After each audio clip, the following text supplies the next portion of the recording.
여당의 총선 패배 이후 급락한 윤석열 지지율은 도무지 회복할 기미가 보이지 않습니다. 민심은 이미 윤석열 정부에게 뒤돌고 있는 모습인데요. 해당 내용 알아보기 전 구독과 좋아요 부탁드립니다. 갤럽 여족고 토마토에서는 윤석열 지지율이 20%대에 추락해 회복하지 못하고 있습니다. 이어서 30%대로 집계되고 있는 리얼미터에서도 30%대 극초반에 걸쳐있는 모습이죠. 그리고 윤석열 국정수행평가 일간 변화에 있어서는 27.5%대로 추락한 모습을 확인할 수 있었습니다. 일간 기준에서는 최저치 기록이라 전해지는 상황인데요. 이 최저치를 기록한 날은 윤석열의 기자회견이 있었던 날이기도 합니다. 윤석열은 최상병 특검에 대해 거부권을 시사하는 발언을 이어나갔고 또 그 전날에는 최은순, 즉 윤석열 장모가 가석방 적합 판정을 받으면서 윤석열 지지율이 폭락한 모습을 보이는 것이죠. 최근 여족고시 공개한 윤석열 지지율은 전화 면접에서 25%, 자동응답에서는 28%로 나타났습니다. 전화 면접보다 자동응답의 지지율이 더 높게 나타난 것은 아무래도 샤이보스 증상이 나타났기 때문이라 해석할 수 있는데요.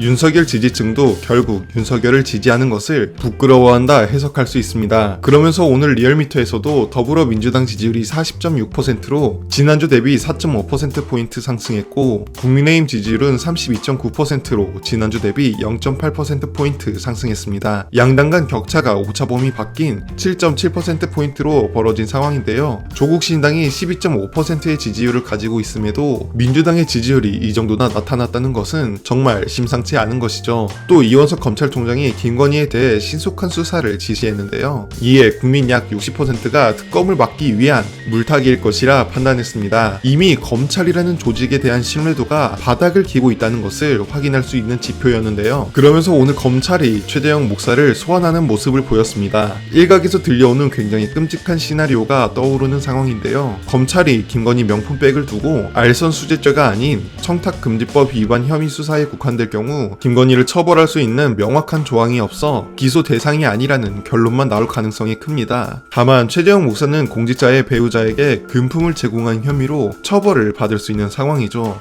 결국 디올백을 받은 김건희는 무혐의, 디올백을 준 최재형 목사는 처벌을 받는 믿을 수 없는 상황이 벌어질 수도 있다는 것입니다. 이 시나리오로 가면 민심은 걷잡을 수 없는 분노로 가득 찰 것이라 생각되는데요. 검찰이 정말 윤석열을 향해 반기를 들어 수사를 진행한다 해도 검찰은 이미 신뢰도가 바닥인 조직으로 전락했습니다. 정권이 교체되면 이러나 저러나 지금까지 그들이 했던 만행을 책임지게 될 것을 예고하며 오늘 이 영상 마치도록 하겠습니다.